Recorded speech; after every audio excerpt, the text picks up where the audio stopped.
And we're back. Sorry guys, I had to pause it real quick just to check something out there. Now, we're in the middle of trying to get this guy. You have arrived at your destination. Okay, but this is hard, man. What's this? Can I take this? Sweet. Where does Big Boss put all that? What's this here? Can I take that? I guess not.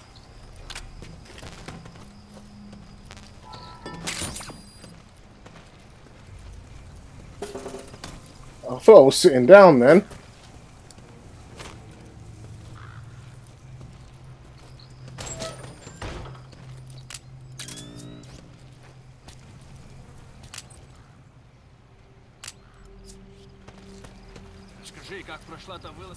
What's the... There's one over... Oh, shit. I'm right in the flipping deep end.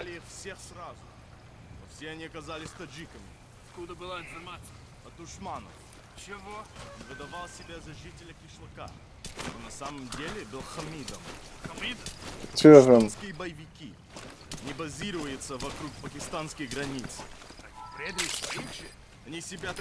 Wormwood, also known as absinthium. That's used to make your phantom cigars. Следующий раз они уже будут врага. Ага, у этих хамидов хорошее оружие, благодаря американцам. Нам нужно быть осторожнее. Точно, береги себя.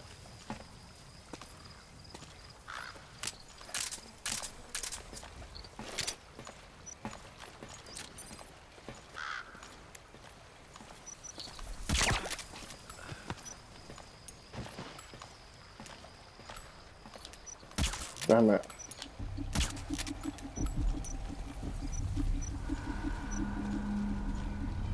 He'll fall asleep in a minute.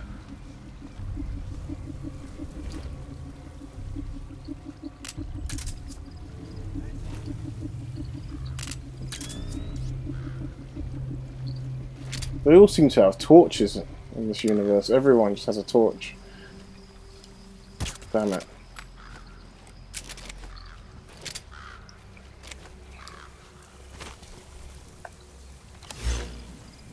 Let me see something.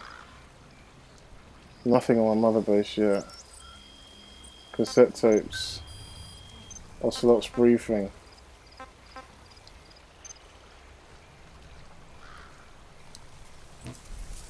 British. Let's listen to all of this.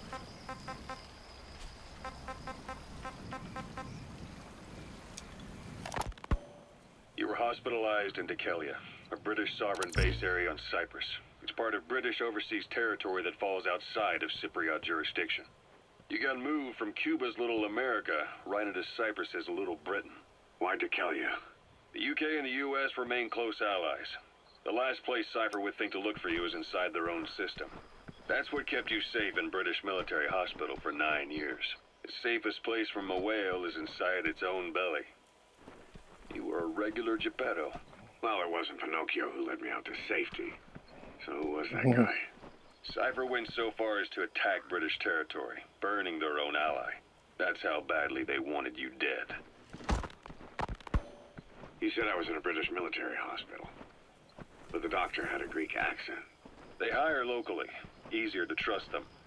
Dekelia is also home to Greek Cypriots, after all. What about the Turks? They haven't returned to the south. Not yet. The Cyprus dispute is still a long way from resolved. The country is just as split as it was in '74. Turkish Cypriots in the north, Greek Cypriots in the south. Between them, the Green Line, the UN established. And Dekelia sits right on top of it. It does. Part of the buffer zone between the two groups. Another reason it was the perfect place to hide you. Easy to spot any outsiders snooping around. So how do things stand? Now, last year, the Turks declared that the Turkish Republic of Northern Cyprus is an independent state, though it's only Turkey that recognizes it. In the past, the Greeks and Turks lived side by side in the same villages. There are reasons to fight. Those came from the outside. Greece, Turkey, Britain, America, they all had their own stake in pitting the two sides against each other. But once you spark something like this, it's impossible to control. Both sides build up grudges like debt, without the foresight to see that each act of revenge just fans the flames. And then it's too late for other nations to rush in with peace talks. The embers keep on smoldering. Each nation's arrogance only breeds anarchy. The world is paralyzed by this hunger for revenge. Cyprus is no different. Alright, guys.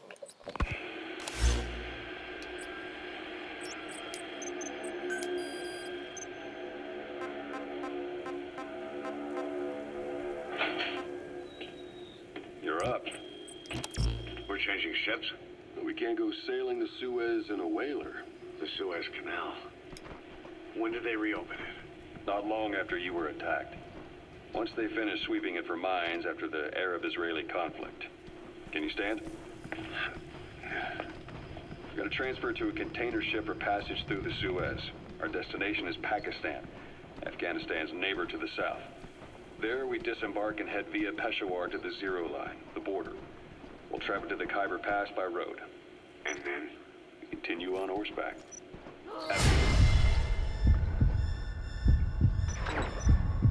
Main roads are under Soviet control. We'll need to go around them. It'll be all narrow, winding paths through the mountains. We'll do better on horseback. It's a local guerrilla tactic. They use the higher ridges to avoid air recons. Then they charge down the mountains for ambushes. The Soviets still haven't devised a counter strategy. Our time frame is only half as much as we really need. It's gonna be a tough march. Better horses than boats. Well, it'll make for good physiotherapy. Take the time to get used to that new arm. While the Soviets have indicated they are not participating in the Los Angeles Olympics, primarily because the United States has made no attempt to guarantee the safety of the Soviet Union's athletes, the United States is increasingly demonstrating the belief that the issue has nothing to do with its preparations, and in fact this is retaliation for the Western nations' boycott of the previous Moscow Olympics. That concludes today's news. That's quite some news. The Soviet Union not attending the LA Olympics? Yeah. Andropov's death has changed some things. They're calling it revenge for the Western boycott of the Moscow Olympics. Countries boycotted the Moscow Olympics? Yes. In protest of the Soviet Union's invasion of Afghanistan. Over 50 countries were absent. It's too bad I didn't get to see Yamashita's judo. When the 40th Army crossed the Amu River 4 years ago, détente went right out the window. The U.S. Congress chose not to ratify SALT II, and Reagan's hardline politics won in the presidency in a landslide. According to him, the Soviet Union's an evil empire. A second Cold War. And there's been no end to regional conflicts and civil wars. Lebanon, the Falklands, Grenada, Iran, Iraq. The story never changes. Egypt and Israel did sign a peace treaty. But then the driving force on the Egyptian side, President Sadat, was assassinated afterward. Apparently his actions were considered a betrayal of his fellow Arabs. Islamic extremists? Yes. Fundamentalist extremists have been responsible for some bold acts of terrorism in recent years. We've had extremist students in Iran take U.S. embassy workers hostage, and suicide bombings in Lebanon. Over 300 foreign soldiers stationed there have been killed. The countries have yet to develop an effective means of dealing with terrorism. Afraid of losing their own men, they've pulled their forces out, handing private forces a golden opportunity. Private forces? Small armies with no national affiliation, working for the highest bidder. That's right, they got the idea from you. After Mother Base went down, they began spreading to meet the soaring demand. Miller's organization is just one of many PFs now. The entire world is after you. But at the same time, it needs you too. Miller told me about what happened in the Caribbean 9 years ago. You do remember Miller. You'd formed a private army with him. An army with no allegiance to a nation. I remember, but... I see. You're not sure what's fact and what's a fantasy caused by the coma. It's still all a mess, huh? All I can do is tell you the facts as they were told to me. I've gone easy on you up until now, but this is where the hard stuff begins. 1974, the year before you entered your coma. You were in Colombia, operating with a small unit of men, basically mercenaries. Miller was among them. Miller was trying to find a way to turn his and your talents into a line of work. He was looking to start a business where you would fight on behalf of others around the world, those who needed military force. But the reality was, at that time, you didn't have enough gear to equip your own men. Then Miller came across this client. It was a huge job he was offering, but you had a shot at pulling it off. You accepted it and headed into Costa Rica. The client even threw in an offshore facility in the Caribbean. The mother base, that would be your new base of operations. Miller sure did have a head for business. As your mission went on, your unit grew and grew. More weapons, more money. Before you knew it, you were commanding 300 men. As the organization got bigger, your military powers swelled to match. It got so the international community couldn't afford to ignore you. You were just too damn successful for your own good. You, your men, had worn out your welcome. Everyone was out for you. East, West, First World, Third. It was only a matter of time before someone took you down. And that was XOF. Officially, they're an anti-terror unit under the CIA. In reality, they're Cypher's private strike force. They lured you to Cuba using Chico, the Nicaraguan revolutionary kid, and Paz, a mole who worked for Cypher as bait. While you were gone, XOF, posing as a nuclear inspection team, stormed Mother Base. At the same time, C4 they placed on the strut legs went off.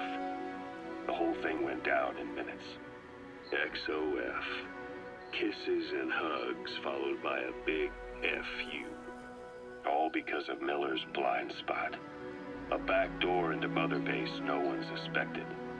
You remember a certain scientist.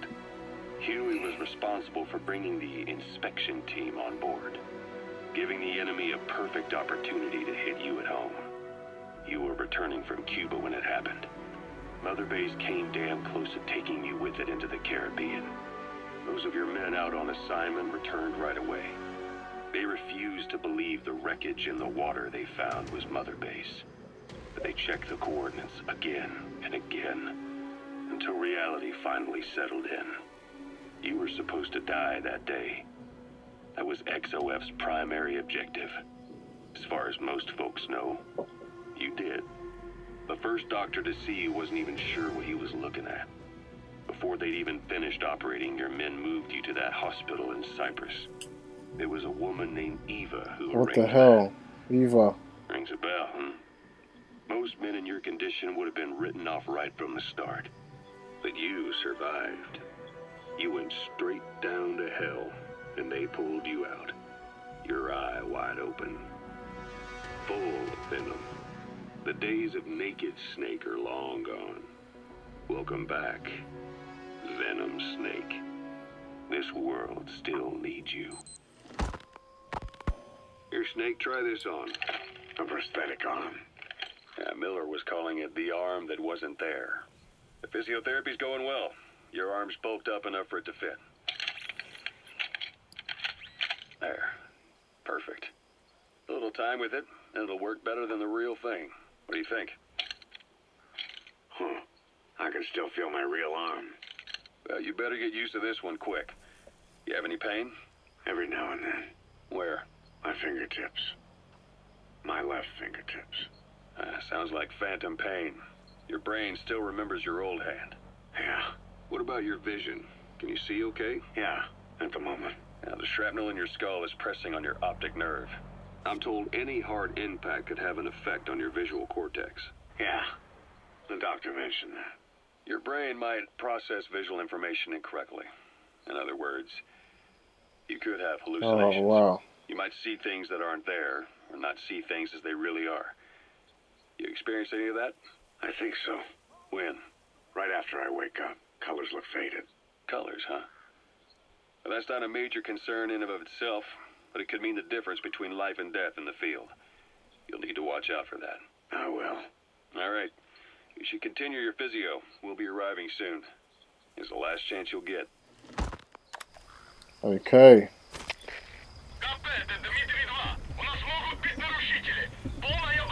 Shit. I was listening to the tapes, guys. I hope you enjoyed that. Now I think I can play on. Let me see if I've actually listened to all the tapes. Let me see. Yeah, I've listened to all of that now. Let me listen to this. Snake, I wanted to ask you about the man on fire. What do you remember from the hospital? Anything we can use? Well, he took off the moment the sprinklers started up. Sprinklers? The fire system? And when he got sprayed with water from the burst pipe, it slowed him down. When we escaped on horseback, he wouldn't cross the river either. And then it started to rain. And he disappeared. Water against fire. Is it that simple? I mean, it makes sense. It's just hard to believe it would work on a guy like that. What the hell? Why is there a guy like that? Don't you guys care? I know Metal Gear Solid is crazy, but... Right, guys. This part was just basically just to listen to all the tapes. And now I'm going to actually play it properly on the next part. I'll see you guys then.